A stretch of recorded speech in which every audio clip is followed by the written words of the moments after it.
Hello everyone, आप सभी का स्वागत है पुनः ऑनलाइन क्लासेस में। आज हम लोग पढ़ेंगे जेनेटिक कोड्स और पिछले क्लास में हम लोग पढ़े थे कॉन्सेप्ट ऑफ जीन। तो आज जेनेटिक कोड्स में देखते हैं क्या है। देखिए जेनेटिक कोड्स में होता है क्या है कि कोई भी इंफॉर्मेशन है या कोई भी कैरेक्टर है, उसके जो बनने का फ्लो होता है वो डीएनए से आरएनए, आरएनए से प्रोटीन, यानी कि जो डीएनए के अंदर जो बेसेस होते हैं, और हम लोग जानते हैं कि डीएनए के अंदर 4 बेसिस पाए जाते हैं। ये 4 बेसिस में से कुछ बेसिस मिलकर के एमआरएनए बनाते हैं और फिर उस एमआरएनए से प्रोटीन बनता है, और प्रत्येक प्रोटीन किसी न किसी कैरेक्टर्स के लिए जिम्मेदार है। तो इस पूरी प्रक्रिया को हम सेंट्रल डोग्मा कहते हैं, और इसके बारे में किसने बताया था? फ्रांसिस क्रिक ने बताया था। तो जो 4 बेस हैं, इन 4 बेस में से जितने भी बेस मिलकर के एक प्रोटीन का निर्माण करते हैं, उसी को कहा जाता है जेनेटिक कोड्स कहा जाता है। अब कितने बेसिस मिलकर के निर्माण करते हैं, इसके बारे में किसने बताया और आगे देखते हैं। देखिए जो जेनेटिक्स कोड होता है उसकी सबसे पहले उसके बारे में जॉर्ज गैमो ने बताया। जॉर्ज गैमो ने सबसे पहले बताया, और इन्होंने बताया कि जो 4 बेसिस डीएनए में पाए जाते हैं, उनमें से या डीएनए हो या आरएनए हो, उनमें से 3 बेसिस मिल करके एक पर्टिकुलर प्रोटीन्स का निर्माण करते हैं। 3 बेसिस यानी कि एटीजीसी है, एडेनिन थायमिन गुआनिन, तो इनमें से 3, चाहे एटीजी हो सकता है, टीजीसी हो सकता है, जीसीए हो सकता है, ठीक है, जीसीटी हो सकता है, यानी कि 3 कोई भी मिल करके एक प्रोटीन्स का निर्माण करेंगे। तो जो 3 कोड्स होते हैं उसी को जेनेटिक कोडान्स कहा जाता है, ठीक है। ये 3 जो कोड होते हैं उसी को जेनेटिक कोडान कहा जाता है, यानी कि वह कोडान जो किसी न किसी प्रोटीन्स को निर्माण के लिए जिम्मेदार है। देखिए तो जॉर्ज गैमो ने सबसे पहले बताया, इन्होंने ये भी बताया कि जितने भी 4 नाइट्रोजनी बेस यानी 4 नाइट्रोजनी बेस पाए जाते हैं, चाहे डीएनए की बात करें चाहे आरएनए की बात करें, 20 एमिनो एसिड्स का निर्माण होता है। और इसका सपोर्ट भी मिला किसके द्वारा? एस.जी. खुराना के द्वारा मिला, डॉक्टर एच खुराना के द्वारा, मार्शल नीरेनबर्ग के द्वारा मिला, सेब्रो ओकाई के द्वारा मिला। तो ये सारे साइंटिस्ट इस चीज़ का सपोर्ट भी किए। तो ये जेनेटिक कोड्स कैसे बनाते हैं या कैसे जानते हैं कितने जेनेटिक कोड्स हैं, यानी टोटल इन्होंने बताया था कि 64 जेनेटिक कोड होते हैं, और 64 में से 61 जेनेटिक कोड्स तो प्रोटीन या एमिनो एसिड का निर्माण करते हैं, 3 जो होते हैं एमिनो एसिड का निर्माण नहीं करते हैं, और उन तीनों को स्टॉप कोडान या नॉनसेंस कोडान, यानी जो एमिनो एसिड का निर्माण नहीं करता है उसको नॉनसेंस कोडान कहा जाता है, और उसी को स्टॉप कोडान भी कहा जाता है। उनका नाम क्या है उन तीनों का? यूजीए, यूएए, यूएजी, यानी कि 3 कोडान जो हैं इन तीनों को स्टॉप कोडान कहा जाता है। याद करने के लिए हम लोग शॉर्ट फॉर्म में पढ़ सकते हैं युगा, युवा, युग, यानी युगा, युवा, युग जो है 3 ऐसे कोडान्स हैं जो स्टॉप कोडान का कार्य करते हैं। स्टॉप कोडान का मतलब क्या है? मान लीजिए एक डीएनए है और इस डीएनए पे कुछ बेस हैं, एयूजी है, और ये प्रोटीन का निर्माण कर रहा है, ये एमआरएनए बना, ठीक, और ये एमआरएनए से फिर क्या बनेगा? प्रोटीन बनेगा, तो प्रोटीन बन रहा है। तो एयूजी के बाद जैसे इन तीनों कोडान में से कोई नया सीक्वेंस, यानी जब एयूजी यहाँ तक बन गया और इसके आगे जैसे चेन आगे बढ़ेगी, और मान लीजिए कि वहाँ पे यूजीए आ गया, तो यूजीए जैसे उस चेन में यूजीए सीक्वेंस आएगा, तुरंत क्या हो जाएगा? प्रोटीन का निर्माण बंद हो जाएगा। तो इसलिए इसको स्टॉप कोडान भी कहा जाता है, क्योंकि खुद तो कोई प्रोटीन बना नहीं रहा है, बल्कि जो प्रोटीन बन रहा होता है उसको स्टॉप करने का भी कार्य करता है, इसलिए इसे स्टॉप कोडान कहा जाता है। अब ये एक फिगर के माध्यम से समझ लेते हैं कि जेनेटिक कोडान कैसे तैयार किया जाता है। देखिए जेनेटिक कोडान्स को तैयार करने के लिए हमको एक चेकरबोर्ड्स बनाने पड़ेंगे, और चेकरबोर्ड्स में इस बात को ध्यान में रखना है कि हॉरिजॉन्टल और वर्टिकल, यानी हॉरिजॉन्टल जो है एक अल्फाबेट्स लिख देने हैं, यानी कि 4 बेसिस जो होते हैं यूएसीजी, यूरासिल, एडेनिन, साइटोसिन और गुआनिन, और लेफ्ट साइड में भी इसी तरह से आप लिख दीजिए यूरासिल, एडेनिन, साइटोसिन और गुआनिन। बॉटम में नहीं लिखना है, नीचे की तरफ कोई भी कोडान्स नहीं लिखने हैं। फिर साइड में प्रत्येक खाने में 4 को लिखना है, प्रत्येक खाने में 4 को लिखना है एक लाइन से। सीक्वेंस सेम होना चाहिए, सीक्वेंस सेम मीन्स यूएसीजी है तो यहाँ भी यूएसीजी हो, अगर और वही सेम सीक्वेंस इस तरफ भी हो, यानी कि तीनों तरफ से सीक्वेंस आपका सेम होना चाहिए। हॉरिजॉन्टल जो है, जब आप हॉरिजॉन्टल लेके चलेंगे तो प्रत्येक खाने में सिर्फ एक बार आपका बेस सीक्वेंस आएगा। जब वर्टिकल लेके चलेंगे यानी नीचे की तरफ, तो जो लेफ्ट साइड में है वहाँ पे प्रत्येक में 1 आएगा, और जब राइट साइड में लिखेंगे तो प्रत्येक खाने में चारों बेसिस को लिखेंगे। ठीक है, अब इसके बाद क्या करना है, अब इसके बाद आपको कोडांस तैयार करने हैं। 64 टोटल कोडांस बनेंगे। ठीक है, तो जैसे यू यू है, आपस में यू यू का यहाँ पे कॉम्बिनेशन बनेगा, तो यू यू यू यू और एक यहाँ से यू आएगा तो ये 3 यू हो जाएगा। फिर यू यू और फिर ए आएगा तो यहाँ पे यू ए हो जाएगा, यानी ये दोनों कॉमन होंगे सब में। फिर यू सी तो यू यू सी हो जाएगा, और फिर यू यू जी है, अब लास्ट में हमारा क्या है, जी है, तो लास्ट में यहाँ पे जी हो जाएगा। तो इस तरह से 4 कोडान बन गए।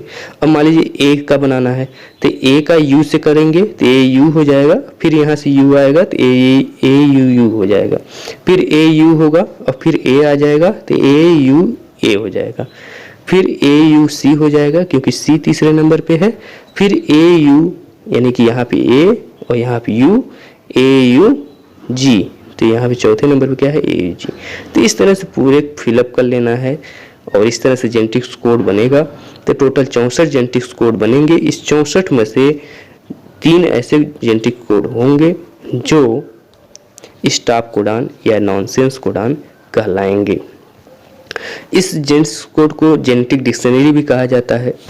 ये जो ये कोडान जेनेटिक्स कोड है इसको जेनेटिक डिक्शनरी भी कहा जाता है। देखिए साइलेंट फीचर्स की अगर हम बात करें कि जेनेटिक्स कोडान के क्या साइलेंट कोड्स के क्या साइलेंट फीचर होने चाहिए, तो जेनेटिक्स 64 टोटल जेनेटिक्स कोड बनते हैं। उसमें से 61 जो होते हैं एमिनो एसिड्स का फॉर्मेशंस करते हैं, 3 ऐसे होते हैं जो नॉनसेंस होते हैं जो किसी भी एक प्रकार के एमिनो एसिड नहीं बनाते हैं, साथ में क्या करते हैं, स्टॉप करने का काम करते हैं, तो इसलिए इसे स्टॉप कोडान भी कहा जाता है। Each code is non ambiguous, यानी कि प्रत्येक कोडान बिल्कुल स्पष्ट होते हैं कि कौन सा कोडान कौन सा एमिनो एसिड बनाएगा। ऐसा नहीं है कि ए यू जी एक बार कुछ और बनाए और दोबारा कुछ और बनाए। तो सबका एकदम बिल्कुल क्लियर होता है कि कौन सा एमिनो एसिड निर्माण करेगा। बिल्कुल यहाँ पे देखिए लिखा गया है, जैसे शॉर्ट फॉर्म में लिख दिया गया है कि यू यू, अगर यू यू जो है फेनाइल एलानिन बनाएगा। यहाँ देखिए यू यू जो है वो क्या करेगा, फेनाइल एनालिन होगा। तो जहाँ भी जो भी डीएनए के सीक्वेंस या आरएनए के सीक्वेंस होंगे उसमें जहाँ भी यू यू होगा वो सिर्फ एक ही एमिनो एसिड का फॉर्मेशन करेगा, फेनाइल एलानिन का। उसी तरह से LEU यानी कि ल्यूसीन को बनाएगा। तो ये जितने भी कोडान्स हैं, यानी जो भी कोडान्स हैं वो किसी न किसी पर्टिकुलर एमिनो एसिड का फॉर्मेशन करते हैं, यानी कि फिक्स है, उनका काम बिल्कुल फिक्स है, क्लियर है, स्पष्ट है बिल्कुल। इसका मतलब यही है। ठीक है, अब यहाँ पर अगला पॉइंट देखते हैं। AUG जो होता है ये मेथियोनिन का फॉर्मेशन करता है, यानी कि मेथियोनिन एमिनो एसिड बनाता है, और इसको AUG को स्टार्ट कोडान भी कहा जाता है, क्योंकि कोई भी डीएनए मान लीजिए चैन है, डीएनए का कोई चैन है और जहाँ पे AUG होगा वहीं से प्रोटीन बनना स्टार्ट होगा, यानी कि सबसे पहले क्या बनेगा, मेथियोनिन बनेगा, सबसे पहले मेथियोनिन बनेगा। तो इसलिए इसको स्टार्ट कोडान भी कहा जाता है। देखिए कोड आर यूनिवर्सल, यानी कि कोड जो होते हैं वो क्या है, यूनिवर्सल है, found in bacteria, humans and plant, यानी कि सब में पाए जाते हैं। ठीक है,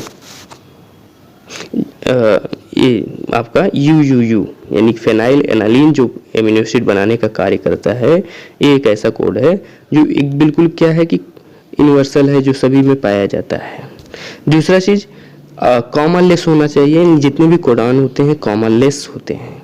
कॉमनलेस मीन्स का ये हो गया कि ऐसा नहीं है कि AUG है फिर उसी के जस्ट बाद UUU होगा, तो कॉमनलेस मतलब इस तरह से इस तरह समझिए कि कोडान्स जो होते हैं वो कॉमनलेस का मतलब क्या है, मान लीजिए AUG है, एक कोडान है AUG, उसके बाद जो कोडान होगा तुरंत पाया जाएगा। ऐसा नहीं कि स्पेस होगा या उसमें कुछ अन्य चीज़ों का कॉमा जैसा, मतलब कॉमा का मतलब है कि एक बैरियर टाइप का कुछ, ऐसा नहीं होगा, कंटिन्यू मोड में पाए जाएंगे। The code are non overlapping, तो नॉन ओवरलैपिंग होते हैं, जितने भी कोड्स होते हैं वो सभी क्या होते हैं, एकदम बिल्कुल नॉन ओवरलैपिंग होते हैं। तो जैसे मान लीजिए AUG है, ये एक एमिनो एसिड बना रहा है, जस्ट दूसरा जो कोड हो अगर वो जस्ट इसी के ऊपर पाया जाए, यानी कि आधा इसको कवर कर रहा हो, यू यू यू, यानी कि जी जहाँ पे है उसी से अटैच एकदम हो, तो ऐसा भी नहीं होता, एक दूसरे को ओवरलैपिंग नहीं होती है इनका। यानी कि जो ये यू जी है, ये जहाँ पे ख़त्म होगा उसके जस्ट बगल वाले में तीसरा अगला कोडान रहेगा, ठीक है। अगला जो भी कोडान होगा जस्ट उसके बाद होगा। ऐसा नहीं है कि एक दूसरे के ऊपर नीचे पाया जाए या एक दूसरे से अटैच होकर के पाया जाए, ऐसा बिल्कुल नहीं होता है। तो इसलिए कॉमनलेस होते हैं और एक बिल्कुल नॉन ओवरलैपिंग होते हैं। AUG जो होता है वही चीज़ है। AUG जो है मेथियोनिन का फॉर्मेशन करता है और इसको स्टार्ट कोडान के नाम से भी जाना जाता है। 3 स्टॉप कोडान्स होते हैं और वो 3 स्टॉप कोडान्स कौन से हैं? आपका युगा है, जो ओपल भी कहा जाता है, युवा को ओकर भी कहा जाता है, युग को अम्बल भी, यानी कि 3 अलग अलग नामों से भी जाना जाता है, इनके अलग अलग नाम हैं, ठीक है। तो इस तरीके से आप इसको कवर कर सकते हैं। और साथ में आगे देखिए, जो कोडान्स का टेबल दिया गया है, जो जितने भी आरएनए कोडान्स दिए गए हैं आपको, वो सभी आरएनए जो नोट्स फॉर्म में ये मैटर था, यानी कि यह जो मैटर था, यहाँ पे कौन सा कोड कौन सा, यानी कि कौन सा कोड जो है कौन से एमिनो एसिड को बना रहा है, इस चीज़ का मेंशन नहीं था। इसलिए यहाँ से बुक से, यानी फोर्डोंसी की अगर आपके पास बुक होगी तो उसमें भी दिया गया होगा। यहाँ पे चूंकि उसका डिटेल दिया गया है, शॉर्ट फॉर्म लिखा गया है, जैसे यू जो है FHE लिखा है, यानी कि फिनाइल एलानिन। तो यहाँ से आप मिला सकते हैं कि यहाँ PHE का फुल फॉर्म क्या है, फिनाइल एलानिन है। जैसे UUG जो है LEU बना रहा है, यानी कि ल्यूसीन का फॉर्मेशन कर रहा है। इस तरह से आप यहाँ और इस टेबल से आप ये देख सकते हैं कि कौन सा कोडान जो है वह एमिनो एसिड, कौन से एमिनो एसिड को बना रहा है।